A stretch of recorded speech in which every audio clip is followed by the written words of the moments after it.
সকালে নাস্তার জন্য একদম কম তেলে ভেজে নিতে পারবেন এমনই মুচমুচে পরোটা। আর প্রত্যেকটা পরোটা ফুলকো ফুলকো হবে, তার সঙ্গে কিন্তু অনেক বেশি ক্রিস্পি আর ভেতরটা হবে একদম সফট। আসসালামু আলাইকুম, ওয়েলকাম টু পারভীন রান্নাঘর। তো বেশি সময় নষ্ট না করে কিভাবে এই পরোটাগুলো রেডি করেছি চলুন একবার দেখে নিই। এখন পরোটা তৈরি করে নেওয়ার জন্য আমাদের প্রথমে কিন্তু এর ডোটাকে রেডি করে নিতে হবে। এর জন্য নিয়ে নিচ্ছি ময়দা 2 কাপ। 2 কাপ ময়দা কিন্তু 5 থেকে 6টা পরোটা হবে। এখন এর মধ্যে দিয়ে দিব 1/4 টিস্পুন লবণ এবং হাফ চা চামচ বেকিং পাউডার। 2 কাপ ময়দার জন্য 2 চামচ মতো সাদা তেল দিয়ে নিলাম। যদি আপনারা ময়দাটা কম ব্যবহার করে থাকেন সেক্ষেত্রে 1 চামচ দিয়ে নেবেন সাদা তেল। এখন খুব ভালোভাবে মিক্স করে নিতে হবে। এরপর দিয়ে দিব চিনি গুঁড়ো 1 চামচ। এই চিনি গুঁড়োটা দেওয়ার কারণে দেখবেন পরোটার টেস্টটা অনেক সুন্দর আসে, তাই অবশ্যই চিনিটা দেওয়ার চেষ্টা করবেন। আর যদি চিনি খেতে পছন্দ না করেন সেক্ষেত্রে স্কিপ করতে পারবেন।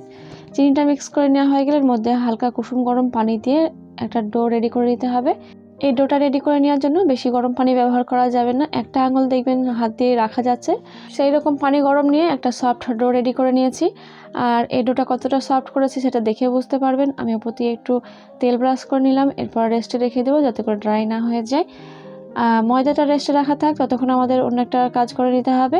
আমি এখানে 3 চামচ মতো সাদা তেল নিয়েছি, আর এই সাদা তেলের মধ্যে দিয়ে দিলাম 2 চামচ কর্নফ্লোর।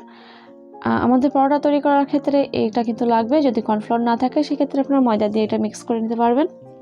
কর্নফ্লোর এবং তেলের মিশ্রণটা একটা সাইডে রেখে দিলাম। এখন রেস্টে রাখা ময়দাটাকে নিয়ে নিচ্ছি। আর এই রেস্টে রাখা প্রায় আমার 15 থেকে 20 মিনিট হয়েছিল। এতে কিন্তু অনেকটাই সফট হয়ে গেছে। এখন ছোট ছোট লেচি কেটে নিতে হবে। সাইজটা আপনারা যেমন পরোটা তৈরি করতে চাচ্ছেন সেইভাবে লেচি কেটে নেবেন। আর লেচিগুলো কীভাবে তৈরি করে নিচ্ছি একটু দেখে বুঝতে পারবেন। এইভাবে সবগুলো লেচিগুলো রেডি করে নিচ্ছি একটা একটা করে। রেডি করে নেওয়ার পর একটা বেলে নেওয়ার জন্য নিয়ে নিলাম। আর বাকিগুলো কিন্তু একটা থালার মধ্যে ঢেকে রাখছি, নাহলে কিন্তু ড্রাই হয়ে যাবে। এরপর ময়দা ছড়িয়ে পাতলা একটা রুটি বেলে নিতে হবে।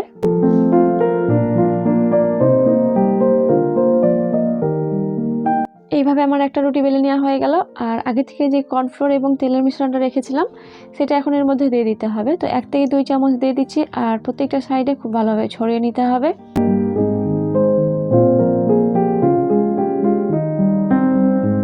তেল এবং কর্নফ্লোরের মিশ্রণটা যখন দেওয়া হয়ে যাবে তখন ওপর দিয়ে একটু দিয়ে দিতে হবে ময়দা। পরোটা তৈরি করে নেওয়ার ক্ষেত্রে অবশ্যই এই ময়দাটাকে ছড়িয়ে নিতে হবে, তাহলে কিন্তু সুন্দরভাবে লেয়ারটা তৈরি হবে। দুইটা সাইড ভাজিয়ে নেওয়ার পর আবারও আমি কিন্তু একটু এই মিশ্রণটা দিয়ে দিলাম। মিশ্রণটা দেওয়া হয়ে গেলে আবারও একটু দিয়ে দিচ্ছি ময়দা। এরপর এই সাইডটা ভাজিয়ে নিচ্ছি। তো আমরা 4 কোণা ভাঁজ দিয়ে নিচ্ছি, এর জন্য কিন্তু আমাদের প্রত্যেকটা লেয়ারে একবার করে দিয়ে নিতে হবে এই মিশ্রণটাকে আর একটু করে ময়দা। এটা আমার একটা হয়ে গেল। এইভাবে আমি কিন্তু প্রত্যেকটা লেচিগুলো একইভাবে রেডি করে নিব। আর প্রত্যেকটা লেচি কিন্তু রেডি করে নেওয়ার পর ঢেকে রাখতে হবে। আবার আমি সেমভাবে একটা তৈরি করে দেখাচ্ছি, তাহলে আপনারা বুঝে নিতে সুবিধা হবে ভালোভাবে।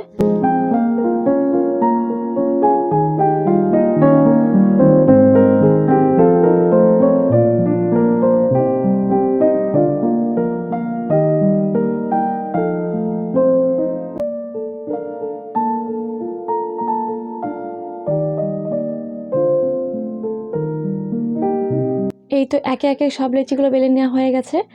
আর যে লেচিগুলো আগে বেলে রেখেছিলেন সেগুলো কিন্তু এখন নিয়ে নেবেন, এরপর বেলে নেবেন। এখন যে লেচিগুলো রেখে দিলাম একটু রেস্টে রাখা থাকবে ততক্ষণ পর্যন্ত। এটাকে বেলে নিতে হবে। পরোটার সাইজটা আপনাদের পছন্দ মতো বেলে নেবেন। আমি লেচিটা একটু মোটা রেখেছিলাম, এর জন্য সাইজটা একটু বড় করে নিচ্ছি আর একটু পাতলা করে বেলে নিব। এইভাবে আমার একটা পরোটার জন্য রুটি বেলে নেওয়া হয়ে গেছে। এখন আমাদের এটাকে ভেজে নিতে হবে। আর আমি হাত দিয়ে একটু তুলে দেখাচ্ছি, তাহলে আপনাদের বুঝে নিতে সুবিধা হবে কীভাবে বেলে নিয়েছি। চুলায় একটা ফ্রাই প্যান বসিয়ে নিয়েছি। ফ্রাই প্যানটা যখন একটু গরম হয়ে আসবে তখন এই রুটিটাকে দিয়ে দিতে হবে। পরোটাগুলো ভেজে নেওয়ার সময় দেখবেন একটা সাইড লালচে হয়ে আসছে, তখন উল্টে নিতে হবে। আর উল্টে নেওয়ার পর সঙ্গে সঙ্গে দেখবেন এটা ফুলতে শুরু করেছে, তখন 1 থেকে 2 চামচ সাদা তেল দিয়ে দিতে হবে। যদি আপনারা সাদা তেল না খেতে পছন্দ করেন সেক্ষেত্রে ঘি বাটার এগুলো দিয়ে কিন্তু ভেজে নিতে পারবেন। আমি আমার মতো লালচে করে ভেজে নিচ্ছি, তবে আপনাদের পছন্দ মতো ভেজে নিতে পারবেন।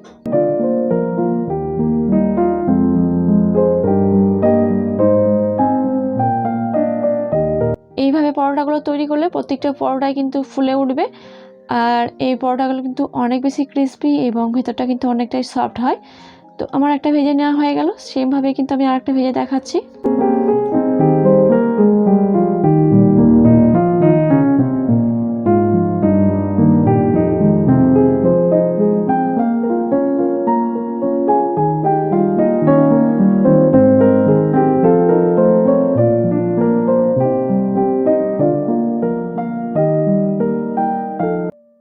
একে একে সব পরোটাগুলো ভেজে নিয়েছি, আর প্রত্যেকটা পরোটা কিন্তু একইভাবে ফুলেছে। এখন আমাদের এই পরোটাগুলো খাওয়ার জন্য রেডি। পরোটাগুলো ভেজে নেওয়ার পর সারাদিন রেখে দেওয়ার পরও কিন্তু খেতে পারবেন, একই রকমভাবে সফট থাকবে। আর এই পরোটাগুলো আলুর দম বা চিকেনের সঙ্গে খেতে কিন্তু অনেক বেশি মজার লাগে। এই পরোটার একটা সাইড আমি ছেড়ে দেখাচ্ছি, তাহলে আপনাদের বুঝে নিতে সুবিধা হবে লেয়ারগুলো কিভাবে বোঝা যাচ্ছে। তাহলে এই পরোটা রেসিপিটি আপনাদের কাছে কতটা ভালো লেগেছে অবশ্যই জানাবেন। ভালো লেগে থাকলে চ্যানেলটিকে সাবস্ক্রাইব করে পাশে থাকা বেল আইকনটি প্রেস করে দিতে ভুলবেন না, এমনই সহজ এবং মজাদার রেসিপি পাওয়ার জন্য। তাহলে আজকের মতো এইটুকুই, আবারও কোনো নতুন রেসিপি নিয়ে হাজির হব। ততক্ষণ পর্যন্ত সবাই অনেক বেশি ভালো থাকবেন, সুস্থ থাকবেন। আল্লাহ হাফেজ।